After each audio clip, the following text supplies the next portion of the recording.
नमस्कार और आप सभी दर्शकों का प्लैनेट एक्स पर स्वागत है। और आपसे सबों से निवेदन है कि इस नए नवेल चैनल को प्लैनेट एक्स को आप लोग सब्सक्राइब करें, वीडियोस को लाइक करें और फ्रेंड्स एंड फैमिली के साथ शेयर भी करें ताकि इसकी रीच लोगों तक बढ़ सके और अच्छे कंटेंट्स जो है लोगों तक पहुंच सकें। तो आज हम लोग बात करने वाले हैं भारतीय सेना के, या कह सकते हैं कि भारतीय नेवी के एक बहुत बड़े महाबली हथियार के, जो कि हमारी सुरक्षा के लिए, भविष्य की सुरक्षा के लिए बहुत ही निहायत ही जरूरी है। और उसका नाम है सबमरीन लॉन्च बैलिस्टिक मिसाइल्स, जिस सीरीज में जो है K-15, K-4, K-5 और अब K-6 आने जा रहा है। जैसा कि आप लोग जानते हैं कि भारत एक न्यूक्लियर पावर स्टेट है और हमारे दो पड़ोसी भी, अनफॉर्चुनेटली चाइना और पाकिस्तान, जो भी न्यूक्लियर पावर स्टेट हैं। इसलिए जो है अपनी सुरक्षा को चाक चौबंद रखना और इसको समय के साथ जो अपग्रेड करते रहना, ये हमारी मजबूरी है और एक निहायत ही भविष्य के लिए बहुत ही जरूरी है हमें तैयार रहने के लिए। हमारे न्यूक्लियर हथियार जो है जमीन से जो है बैलिस्टिक मिसाइल्स के थ्रू चलाए जा सकते हैं, या न्यूक्लियर बॉम्ब्स जो है एयरक्राफ्ट के थ्रू कैरी किए जा सकते हैं। और तीसरा जो, जिसको ट्रायड बोलते हैं, तीसरा वो है सबमरीन से भी जो है मिसाइल्स लॉन्च किए जा सकते हैं। और ये सबमरीन से लॉन्च किए जाने वाले मिसाइल SLBM कहलाते हैं, सबमरीन लॉन्च बैलिस्टिक मिसाइल। और सबसे घातक और सबसे सुरक्षित इसी को माना जाता है, क्योंकि कॉन्फ्लिक्ट के दौरान एक डर रहता है कि आपके जमीनी न्यूक्लियर हथियार जहां रखे हुए हैं, या तो मिसाइल से लॉन्च होने के लिए या एयरक्राफ्ट से लॉन्च होने के लिए, उनकी लोकेशन से दुश्मन को पता चल जाए तो उनका पहला टारगेट उसी को ध्वस्त करना होता है, ताकि आप न्यूक्लियर हथियार आपके काम के लायक न बचे और फिर उनको खुली छूट मिल जाए आपके साथ कॉन्फ्लिक्ट को आगे एस्केलेट करने का। लेकिन ballistic line launch submarine launch ballistic missiles होते हैं, वो चूंकि सबमरीन समुद्र में डूबे रहते हैं, गहराई में डूबे रहते हैं, कहाँ रहते हैं किसी को पता नहीं रहता, लोकेशन अपना बदलते रहते हैं, इसके कारण बड़े ही सुरक्षित रहते हैं वो, और बड़े ही कारगर हैं। कब किधर से आ जाए मिसाइल पता नहीं चलता। तो नॉर्मल मिसाइल्स जो है हमारे लैंड से लॉन्च होने के लिए जो होते हैं, वो ऑलरेडी बहुत से हैं। जैसे आप पृथ्वी मिसाइल बोल सकते हैं, जो 150 से 200 किलोमीटर तक जा सकता है। प्रलय मिसाइल है जो 300 किलोमीटर तक से 500 किलोमीटर तक मार कर सकता है। देन अग्नि सीरीज में अग्नि 1 है, 750 1000 से 1000 किलोमीटर तक मार कर सकता है। और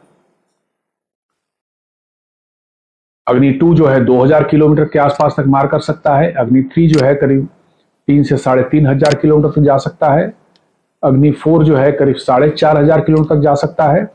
और अग्नि 5 जो है वो 5,500 से 6,000 किलोमीटर तक मार कर सकता है। वैसे ये ऑफिशियल फिगर्स हैं। नॉर्मली कोई भी कंट्री अपने इन सामरिक हथियारों का एग्जैक्ट डेटा जो है पब्लिश नहीं करता। नॉर्मली जो इनके एक्चुअल रेंज है उनसे कम ही बताई जाती है, ताकि दुश्मन में कंफ्यूजन फैला रहे और उसका फायदा जो है आपको मिल सके। तो जमीनी हथियार तो ये हैं आपके पास, लेकिन सबमरीन से लॉन्च होने वाले जो बैलिस्टिक मिसाइल्स हैं उनकी एक अलग सीरीज है, जिसको K सीरीज बोलते हैं हम लोग। और वो हमारे न्यूक्लियर सबमरीन जो हैं अरिहंत क्लास के, उससे लॉन्च किए जा सकते हैं। इस श्रेणी में पहला हथियार जो बना था वो मीडियम रेंज का कह सकते हैं, शॉर्ट टू मीडियम रेंज है, K-15, जिसका एक अलग नाम सागरिका भी दिया गया है।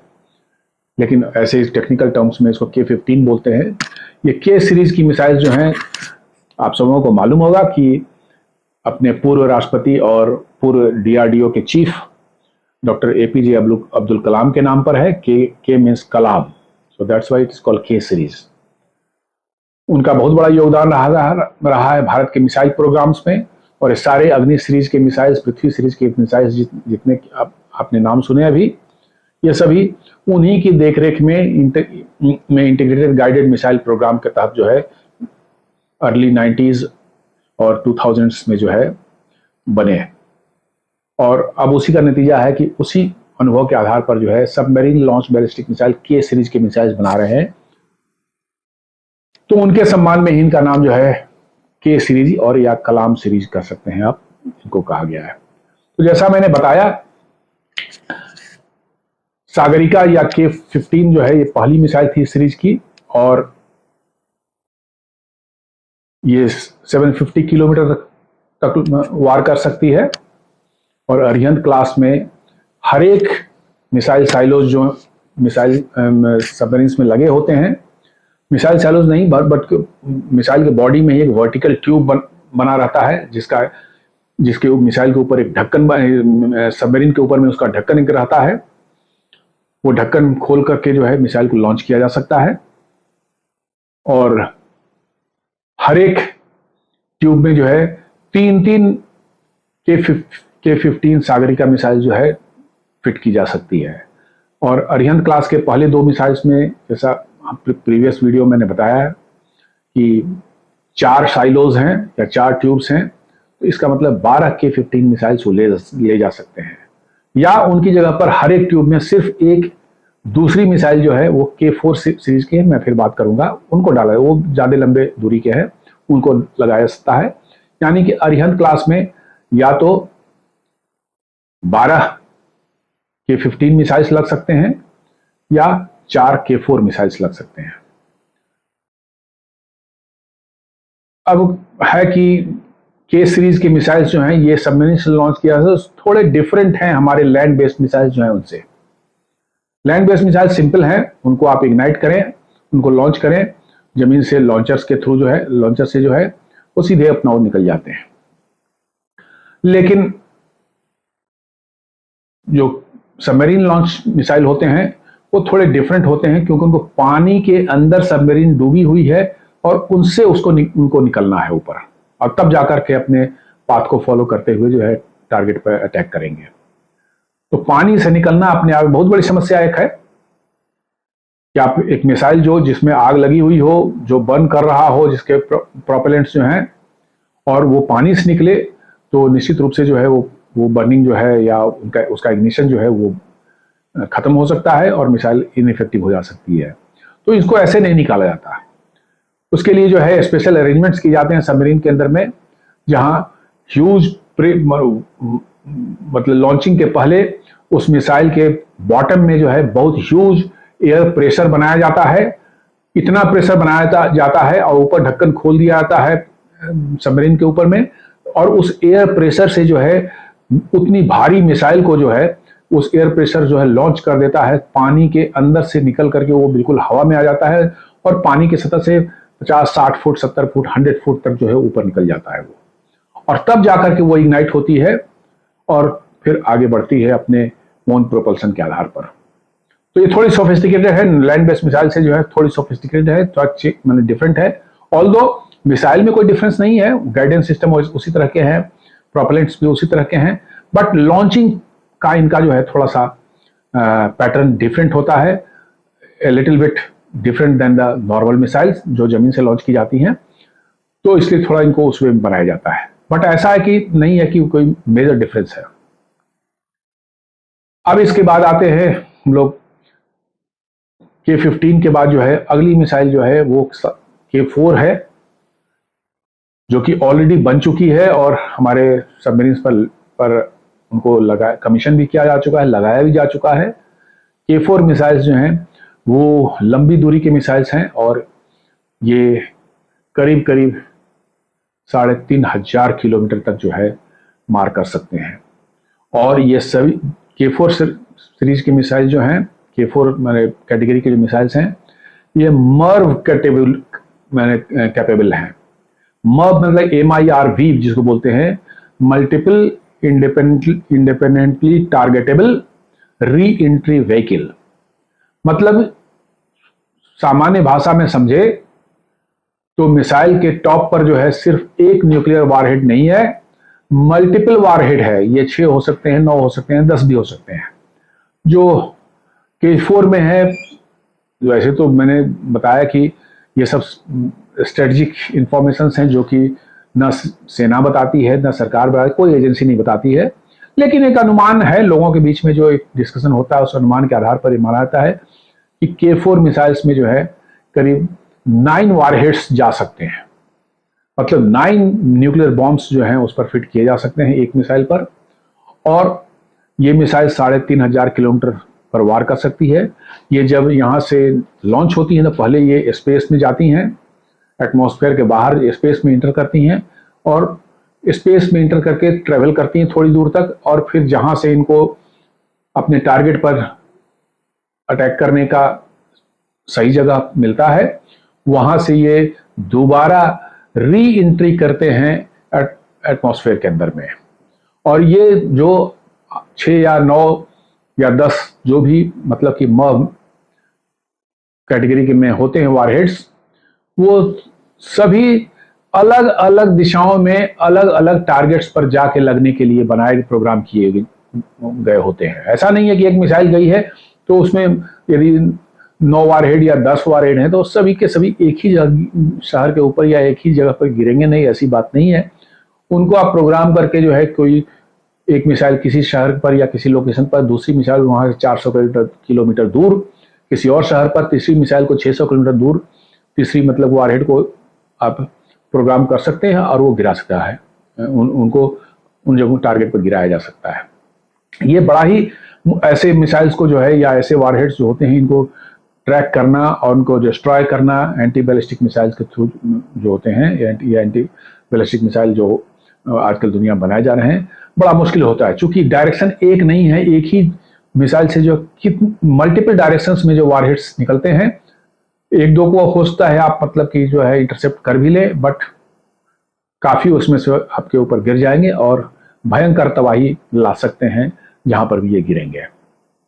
तो ये बहुत ही एक खतरनाक मिसाइल है और भारतीय नौसेना का एक बहुत ही पोटेंट वेपन, जिससे आसपास के आपके जो एडवर्सरीज हैं, आपके दुश्मन हैं, उनमें निश्चित रूप से इनका खौफ होता है ऐसे मिसाइल्स का, क्योंकि इनको ट्रैक करना, इनको टारगेट करना और इनके ऊपर इनको इंटरसेप्ट करना जो है ऑलमोस्ट, मैं कह रहा हूं almost not impossible but almost impossible है। क्योंकि री एंट्री के दौरान जो है ये अलग अलग डायरेक्शन में मूव कर जाते हैं, तो सबों को एक साथ ट्रैक करना और उनको इंटरसेप्ट करना जो है किसी भी anti ballistic missile defence system के लिए जो है बड़ा मुश्किल काम होता है। तो ये बड़े ही कारगर और बड़े ही इफेक्टिव मिसाइल्स हैं, और ये भारतीय सेना और ये सारे के सारे मिसाइल्स जो हैं, मैं जिसका जिक्र कर रहा हूं या आगे भी करूंगा, ये अपने defence research development organisation DRDO जिसको बोलते हैं, उन्होंने अपना डेवलप किया है, और उनके जो मैन्युफैक्चरिंग पार्टनर्स जो हैं अलग अलग जो है वो इसको बनाते हैं। और ये पूरी तरह से कह सकते हैं कि 100% इंडिजिनस हैं, इनमें किसी तरह के फॉरेन कंपोनेंट्स नहीं लगे हुए हैं, क्योंकि इनको बनाने के लिए भी आपको जो जरूरत, जिन कंपोनेंट्स या जिस तरह के उनको जरूरत पड़ती है, उनको आसानी से नहीं कोई भी देश आपको देगा, और आपको जो है उसको खुद ही विकसित करना पड़ता है, खुद ही बनाना पड़ता है, अदरवाइज आप बाहर से ला नहीं सकते। तो आप कह सकते हैं कि ये पूरी तरह से जो है एक देश के अंदर बना हुआ इंडिजिनस मिसाइल है, और सारे के सारे कंपोनेंट्स जो हैं इसके देश में ही विकसित हैं, किए गए हैं। हो सकता है कुछ इलेक्ट्रॉनिक चिप्स वगैरह जो है, माइक्रो चिप्स वगैरह जो है, वो जो बाहर के बने हुए हैं लगाए गए हैं, but you can say that 90% it is indigenous. तो एक बड़ा ही बेहतरीन कह सकते हैं कि एग्जाम्पल है आत्मनिर्भर भारत का मिसाइल के मामले में। मिसाइल के मामले में जो है भारत ने जो है अभूतपूर्व प्रगति की है, इसको मानना पड़ेगा। आप चाहे एयर टू एयर मिसाइल ले लें, एयर टू ग्राउंड मिसाइल ले लें, बैलिस्टिक मिसाइल्स ले लें या क्रूज मिसाइल्स ले लें। मिसाइल के मामले में जो है we have done tremendous job in the last 20 years 30 years. आप दूसरे क्षेत्रों में देखेंगे, खासकर एरोस्पेस के मामले में नहीं, हम लोग उतनी तरक्की नहीं कर पाए हैं, स्ट्रगल कर रहे हैं अभी भी। आप देख रहे हैं कि तेजस एयरक्राफ्ट जो है इंजन के लिए स्ट्रगल कर रहा है, इंजन हमें नहीं मिल पा रहे हैं। अभी भी हम इंजन के लिए अमेरिका पर डिपेंडेंट है, अमेरिका उसके अंदर 50 तरह के अड़ंगे लगा रहा है। तो आप ये कह सकते हैं कि हम बना रहे हैं जरूर, लेकिन अभी भी हम बहुत पीछे हैं, हमारी टेक्नोलॉजी वहां पहुंची। बट मिसाइल के मामले में जो है आप कह सकते हैं कि we are almost independent, nobody is helping us और we don't need anybody's help also. हम पूरी तरह से जो है इंडिपेंडेंट काम कर रहे हैं, इंडिजिनसली डेवलप कर रहे हैं और रिमार्केबल अचीवमेंट हमने हासिल की है इसमें। और K4 इस का एक बहुत बड़ा एग्जाम्पल है। K4 के बाद जो है अगली मिसाइल जो बनी है submarine launch ballistic missile series में जो है, या K सीरीज में जिसको कहते हैं हम, that is K5। K5 approximately, जहां तक जो डेटा पब्लिक डोमेन में अवेलेबल है, हम लोग उसी की बात कर सकते हैं, क्योंकि एक्चुअल जो डेटा ना कोई रिलीज करता है और ना कोई आपको देगा और ना कहीं से मिलेगा, और हमें बात भी नहीं करनी चाहिए। यदि जानकारी मिल भी जाए कहीं से तो देश हित में हमें बात भी नहीं करनी चाहिए, because it is a secret and it is to surprise the your enemies. तो K5 जो है वो K4 का ही फर्दर डेवलपमेंट है, which goes to up to the 6000 kilometres, और मर्व कैपेबल ये भी है। इसमें 10 वारहेड्स लग सकते हैं और ये 10 न्यूक्लियर वेपन एक साथ एक मिसाइल से जो है लॉन्च कर सकते हैं एनिमी टेरिटरी के अंदर में। आप समझ लीजिए कि एक मिसाइल 10 डिफरेंट टारगेट्स पर एक साथ न्यूक्लियर मिसाइल लॉन्च कर दे, कितनी बड़ी तबाही आ सकती है, और पूरे वार का सिनेरियो ही बदल जाएगा शायद। अब इसके बाद अब कहें कि भाई 3500 किलोमीटर तो आप बड़े आराम से बे ऑफ बंगाल में खड़े होकर के चाइना के बीजिंग शंघाई तक अटैक कर सकते हैं। पाकिस्तान तो खैर बगल में है, उसके लिए K15 ही काफ़ी है, लेकिन चाइना के लिए मान लीजिए कि आप सेफ डिस्टेंस में रह करके जो है बे ऑफ बंगाल से जो है लॉन्च कर, डेफिनेटली जो है बे ऑफ बंगाल से आप मारे तो बीजिंग तक ना भी पहुंचे तो गुआंगजाओ या उनके बड़े बड़े शहर जो है सॉदर्न पार्ट में चाइना में, वहां तक तो आप पहुंच ही सकते हैं। देयर इज नो डाउट, आप वहां तक पहुंच सकते हैं और उनको मार सकते हैं। लेकिन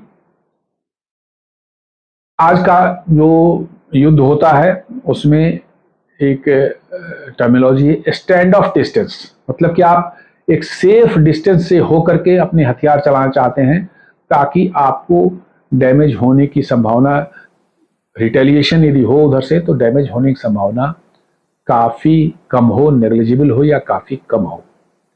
तो आप बे ऑफ बंगाल में खड़े होकर डेफिनेटली जो है K4 से चाइना के अंदर में अटैक कर सकते हैं, और बड़े बड़े शहर चाइना के जो सॉदर्न रीजन में हैं उन पर आप पहुंच सकते हैं। शायद बीजिंग के पास ही पहुंच पाए, एग्जैक्ट मैं नहीं कह सकता, बट शायद बीजिंग ना पहुंच पाए, थोड़ा उससे पहले ही रह जाए। तो उसके लिए आपको बड़ी और लॉन्गर डिस्टेंस की मिसाइल चाहिए, और वहां काम आती है आपकी K5 6000 किलोमीटर्स। तो 6000 किलोमीटर्स में यदि आप बे ऑफ बंगाल में खड़े होकर के आप चाइना पर वार करते हैं तो आप इधर चाइना के नॉर्दर्न टिप जो है, मंचूरिया जो एकदम बिल्कुल चाइना के नॉर्दर्न पार्ट में है, रशिया से लगा हुआ है, आप वहां तक भी जो है किसी भी लोकेशन को जो है आप नेस्तनाबूद कर सकते हैं। कहीं कोई इसमें शक नहीं है, आप अच्छे से वहां पहुंच सकते हैं और वहां पर मार सकते। बीजिंग और शंघाई तो बड़े आराम से आ सकते हैं, और यदि थोड़ा पीछे हट जाएं और थोड़ा सॉदर्न पोर्शन में इंडियन ओशन चल जाए तो भी आप बीजिंग और चाइना को हिट कर सकते हैं वहां से सेफ डिस्टेंस पर रहते हुए। तो इसका लॉन्गर डिस्टेंस का एक फायदा है कि आप सेफ डिस्टेंस पर रह करके आप जो है दुश्मन के जो इंपॉर्टेंट लोकेशंस जो हैं, उनके इंपॉर्टेंट मिलिट्री लोकेशंस जो हैं, स्ट्रेटेजिक लोकेशंस जो उनके हैं, मिसाइल्स के जो है स्टोरेज साइट्स हैं, न्यूक्लियर स्टोरेज साइट्स हैं, उन सबों को आप बहुत दूर से स्टैंड ऑफ डिस्टेंस पर रहते हुए जो है उनको आप नेस्तनाबूद कर सकते हैं। तो ये एक फायदा होता है। तो K5 मिसाइल भी रेडी है, टेस्ट हो चुका है और ये ऑलरेडी कमीशन हो चुका है। ऑफ कोर्स K5 मिसाइल जो है अभी हमारे अरिहंत क्लास के मिसाइल में, इसमें जो दो सबमरीन्स काम कर रहे हैं, पहला जो है S2 INS अरिहंत और S3 INS अरिघट, इसमें तो नहीं लगा हुआ है। और तीसरा जो अभी कमीशन हुआ है INS अरिधमान, जिसको K4 बोलते हैं, सॉरी S4 बोलते हैं, उसमें जरूर K4 और K5 लग सकते हैं। उनमें 8 साइलोज हैं, तो 8 मिसाइल उसमें फिट हो सकते हैं। K4 और K5 जो है उसमें लग सकते हैं, बट मुझे लगता है अरिधमान, INS अरिधमान या K4 जो है वो अभी जस्ट कमीशन होने वाला है या हो चुका होगा, I don't know. Last year उसके फाइनल ट्रायल्स चल रहे थे, मोस्ट प्रोबेबली रेडी होगा। इसके रेडी होने के बाद जो K4 और K5 की डिप्लॉयमेंट जो है आपके INS अरिधमान पर हो सकता है और ये बैटल रेडी हो, ये सबमरीन हो सकती है। अब कह सकते हैं कि ये दोनों मिसाइल जो हैं K4 और K5 जो है, ये नॉर्मली जो है आप इनको intermediate range ballistic missile IRBM की कैटेगरी में रखा जा सकता है, क्योंकि 3500 किलोमीटर और 6000 किलोमीटर जो है मोर और लेस मीडियम रेंज के मिसाइल माने जाते हैं, बैलिस्टिक मिसाइल या न्यूक्लियर मिसाइल वाली कैटेगरी में। लेकिन आप अभी उस लीग में नहीं हैं जहां पर कुछ बड़े जो कंट्रीज हैं, खासकर जो है अमेरिका है, चाइना है, रशिया है, फ्रांस और यूनाइटेड किंगडम है, उनके पास जो है इंटरकॉन्टिनेंटल बेसिक बैलिस्टिक मिसाइल यानी ICBMs अवेलेबल हैं। ICBMs नॉर्मली 8 से 12,000 किलोमीटर तक मार करने वाले मिसाइल को हम लोग कहते हैं, जो कि एक कॉन्टिनेंट से दूसरे कॉन्टिनेंट तक भी जो मार कर सकते हैं। एशिया से आप अमेरिका में मार कर सकते हैं, अफ्रीका, यूरोप, कहीं पर भी जो है आप कर सकते हैं, because distance is not a restriction at all now, because 8 to 12,000 kilometre जो है इसमें दुनिया के किसी भी लोकेशन पर आप पहुंच सकते हैं और मार सकते हैं। तो अभी अब हमारे पास जो है ऑफिशियली या अनऑफिशियल जो भी कहें आप, वैसी कोई भी मिसाइल नहीं है जो कि हमें ICBM कैटेगरी में खड़ा करता हो। तो यहीं पर अब असली वो है कि इस कैटेगरी में भी जो है K सीरीज में अगली मिसाइल जो है K6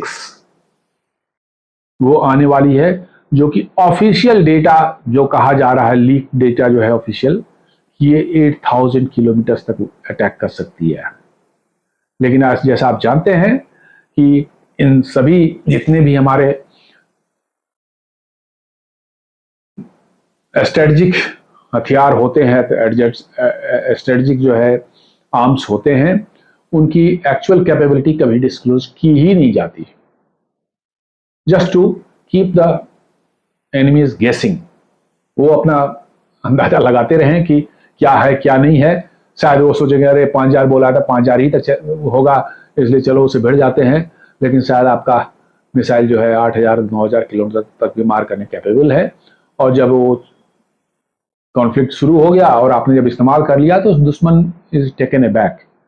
ये एक सरप्राइज फैक्टर होता है, इसलिए किसी भी मिसाइल की जो है या किसी भी हथियार की एग्जैक्ट कैटेगरी कभी भी कोई देश बताता ही नहीं है, और ये ठीक भी है।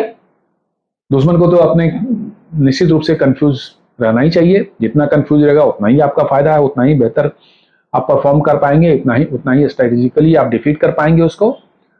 इसलिए जो है जो 8,000 किलोमीटर की जो रेंज बताई जा रही है, विश्वस्त सूत्र बता रहे हैं या बहुत से जो इसके स्ट्रेटेजिक एनालिस्ट होते हैं या डिफेंस के जो एक्सपर्ट्स हैं, वो कह रहे हैं कि it may be 10 to 12,000 kilometres. Means ये मिसाइल जब टेस्ट हो जाता है और सेवा में ये सब इसको इंडक्ट कर लिया जाता है, तो virtually you are in a position to hit any part of the world. Any part of the world means किस दुनिया के किसी भी कोने में किसी भी जगह आप टारगेट कर सकते हैं अपने इस K6 मिसाइल से और उसको हिट कर सकते हैं। ये एक बहुत बड़ी बात है आप पिछले दिन जो भी सारी ये डेवलपमेंट हुई है पिछले 25 से 30 सालों में हुई है। 90s में ये सब शुरू हुए थे और आज हम लोग ऐसे मुकाम पर पहुंचे हैं जहां पर हम बड़े बड़े शक्तियां जो हैं दुनिया की मानी जाती हैं, अमेरिका, रूस, चाइना, हम उनसे कंधे से कंधा मिला करके उनसे लोहा लेने के, टक्कर लेने के कंडीशन में हैं। टक्कर लेने का ये मतलब नहीं है कि हम लोग उनसे लड़ाई करने जा रहे हैं, no, it is not like that. लेकिन एक ऐसी स्थिति में है कि हमारी पोस्चरिंग ऐसी हो सकती है कि हाँ साहब, हमारे पास भी शक्तियां हैं, आप हमारे साथ से पंगे लेंगे तो आपको भी भुगतना पड़ सकता है। और राष्ट्रकवि रामधारी सिंह दिनकर ने कहा ही है कि भाई क्षमा सोती उस भुजंग को जिसके पास गरल हो। मतलब कि क्षमा उसी सब को मतलब कि जो है अच्छा लगता है जिसके पास विष हो, उसको क्या जो दंतहीन विषहीन रहित सरल हो। मतलब जिसके पास विष ही नहीं है वो किसको क्या क्षमा करेगा, उसका कोई मतलब नहीं होता है। मतलब आपके पास यदि कैपेबिलिटी है तो दुनिया आपसे डरती है। आपके पास यदि पावर है, आपके पास जो है उनको भी हिट करने का, डैमेज करने की पावर्स है, आपके पास कैपेबिलिटी है, तो निश्चित रूप से वो आपको सीरियसली लेंगे। और यही हो रहा है पिछले 8 से 10 सालों में, जो आपने देखा है, पर्टिकुलरली जो इस सरकार के आने के बाद से जो रक्षा क्षेत्र में जिस तरह की इंडिजिनाइजेशन हुई है, नए नए इक्विपमेंट्स आए हैं, सेना को जिस तरह से तीनों सेना के तीनों अंगों को जो है जिस तरह से जो है इक्विपमेंट्स नए नए मिल रहे हैं। ऑफ कोर्स अभी भी बहुत से गैप्स हैं जिनको फुलफिल करना है। मैं नहीं कहता सब कुछ हो गया, lot of things are yet to be done, अभी उसकी ये पूरा नहीं हुआ है। तो आपको दुनिया, आप देख रहे हैं पिछले कुछ सालों से जो है दुनिया आपकी बातें सुन रही है, दुनिया आपको सीरियसली ले रही है, आप अपने टर्म्स डिक्टेट करा पा रहे हैं। आपने देखा होगा यूक्रेन और रशिया युद्ध के दौरान अमेरिका और वेस्टर्न कंट्रीज से कितने प्रेशर भारत पर आए कि आप रशिया से क्रूड ऑयल न लें, ताकि रशिया को इकोनॉमिकली जो है फायदा न हो और वो और कमजोर हो जाए और यूक्रेन की लड़ाई में वो हार जाए। लेकिन भारत ने मना कर दिया कि नहीं, हमारे हित जिसमें जुड़े हुए हैं वो काम हम जरूर करेंगे। हमारा हित जो है